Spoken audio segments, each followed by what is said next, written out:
Hi, I'm Dr. P.K. Talwar, cosmetic surgeon, New Delhi, and I'm practicing cosmetic surgery for more than 30 years now.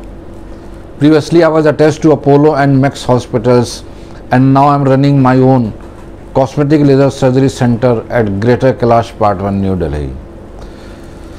हमारे पास एक बच्ची का message आया है जिसमें वो हमसे कह रही हैं कि हम एक ऐसा वीडियो बनाएं जिसमें हम उनको बताएं कि कैसे वो अपने पेरेंट्स को कन्विंस कर सकती हैं कि उन्हें ब्रेस्ट ऑगमेंटेशन की ज़रूरत है। और उनका ये भी कहना है कि ये प्रॉब्लम बहुत ही आम है और बच्चे जो हैं, यंग लड़कियां हैं, वो इस चीज़ को अपने पेरेंट्स से डिस्कस नहीं कर पाती हैं। और इसके बारे में अगर हम उनको कुछ गाइड कर सकते हैं, कुछ बता सकते हैं, तो हम उन्हें ज़रूर बताएं। तो देखिए, ये जो भी इस बच्ची ने हमसे वो मांगा है, सुझाव मांगे, तो मैं समझता हूँ कि ये बहुत ही प्रैक्टिकल सुझाव उसने हमसे मांगे हैं। उसकी प्रैक्टिकल प्रॉब्लम्स हैं जिसके लिए वो जानना चाहती है, हमसे हमारी हेल्प चाहती है। तो देखिए, पहली चीज़ जो है, मैं उस बच्ची से कहना चाहूँगा कि लड़कियाँ यूजुअली अपने पिता के मुकाबले माँ से ज़्यादा क्लोज होती हैं, स्पेशली जो स्त्रियों से रिलेटेड समस्याएं होती हैं या उनकी प्रॉब्लम्स होती हैं, जैसे कि जब वो किशोरावस्था में जाती हैं, मेंस्ट्रुअल पीरियड शुरू हो जाता है, या उनको फिर शादी की जब एज आती है तब उनमें कई चीज़ें डिस्कस करती हैं अपने माँ से, और माँ ही उसको फिर पिता तक कन्वे कर सकती है।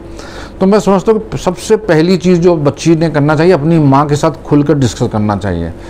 उसके लिए उस बच्ची को ऐसा वातावरण बनाना चाहिए कि माँ से वो एक मित्र की तरह बात कर सके, ना कि माँ और बेटी। क्योंकि अगर आप मित्र की तरह बात करेंगे तो माँ भी शायद आपकी प्रॉब्लम समझे हो, क्योंकि हो सकता है उनके साथ भी यही प्रॉब्लम रही हो, या उनकी किसी सहेली के साथ यही प्रॉब्लम किशोरावस्था में रही हो।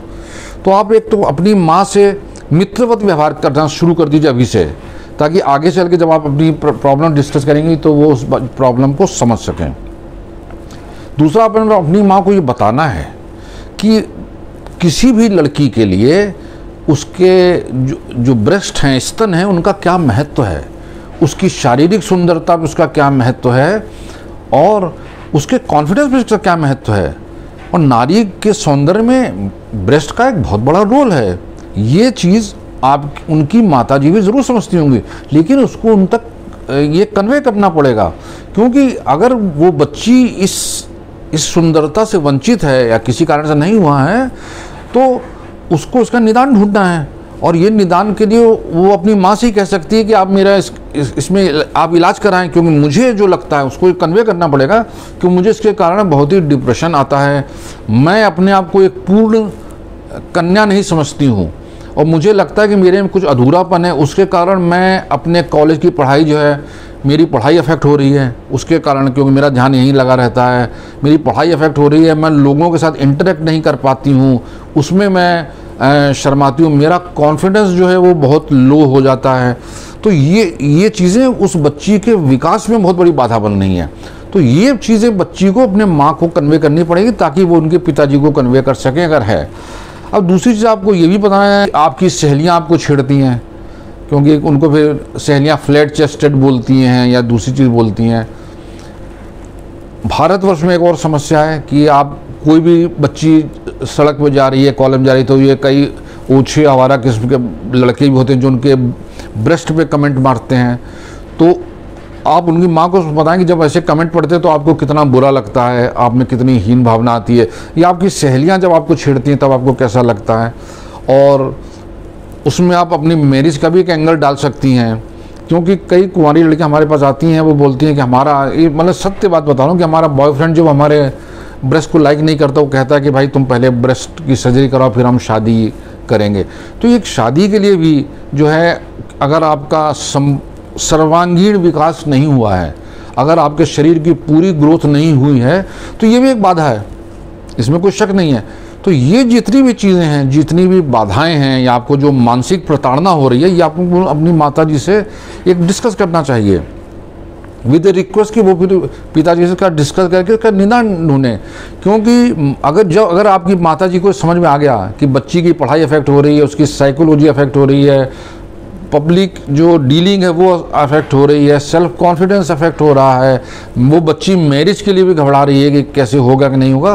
तो ये सारी चीज़ें अगर बच्ची के डेवलपमेंट में बाधा डाल रही है तो आपकी माता जी को अगर वो नहीं समझ में आया तो उनको समझाना बहुत ज़रूरी है। और अगर आपकी कोई बहन भी है, बड़ी बहन भी, तो आप उसके साथ भी बैठ के डिस्कस करके अपनी माता से इस प्रॉब्लम के बारे में डिस्कस कर सके, उनसे रिक्वेस्ट कर सकते हैं कि समाधान इसका ढूंढा जाए। लेकिन सबसे पहली चीज़ जो है, मतलब मुझे उम्मीद है कि शायद आप जो अगर ये वीडियो देख रहे हो तो अपनी माता जी को भी बैठा के देख रही होंगी, तो शायद उन तक भी मेरा ये मैसेज पहुँच जाए कि उनकी बच्ची को कितनी मानसिक प्रताड़ना झेलनी पड़ रही इसके कारण। और अगर वो नहीं देख रही है तो आप उनको ये हमारा ये वीडियो दिखाइए और उनको समझाइए कि डॉक्टर जो कह रहे हैं वो एक प्रैक्टिकल चीज़ है, वो ऐसी चीज़ नहीं कि जो सिर्फ उनकी बेटी को कहीं से हवा में स्वप्न आ रहे हैं कि उसमें क्या कमियां हैं।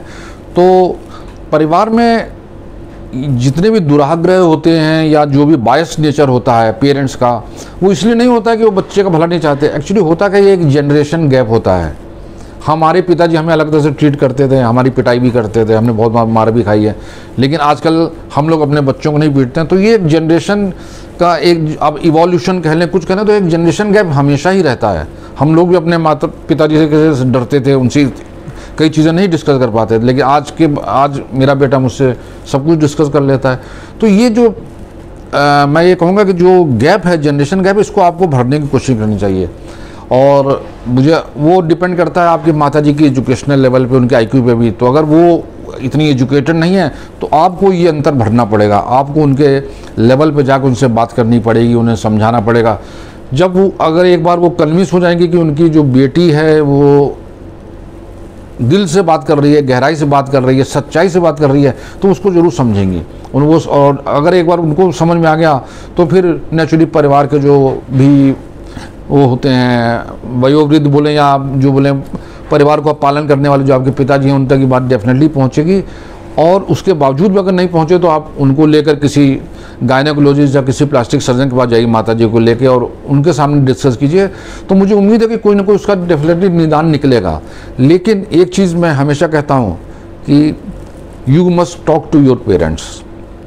जब तक आप अपने माता पिता को विश्वास में लेकर बात नहीं करेंगी, आपकी प्रॉब्लम वो समाधान की ओर नहीं बढ़ेगी। तो always keep discussing with your parents, keep discussing with your parents. आपको ऐसा माहौल बनाना है कि जिसमें आप डिस्कस कर सकें, फ्रीली डिस्कस कर सकें, और उसके बाद मुझे लगता है कि आपकी ज़िंदगी बहुत आसान होती चली जाएगी। तो ये मैं as a doctor, as a human being आपको कुछ जो मैं कह सकता था मैंने आपको बतलाया है। और इसके अलावा भी आपके मन में अगर कोई ऐसा है कि आपके मन में कोई उपाय आता है तो आप उसका भी पालन कर सकती हैं, उसको भी आप यूज़ कर सकती हैं। और इसके साथ अगर आपको मन में अभी भी कोई शंका है तो आपका स्वागत है, आप हमारी टीम से संपर्क करें। मैं फिर इसके ऊपर आपसे डिस्कस करूंगा। हमें बहुत खुशी होगी अगर आपकी ये प्रॉब्लम सॉल्व हो जाती है तो। और अगर आपको वीडियो पसंद आया तो कृपया इसे लाइक और सब्सक्राइब करना ना भूलें। Thank you very much.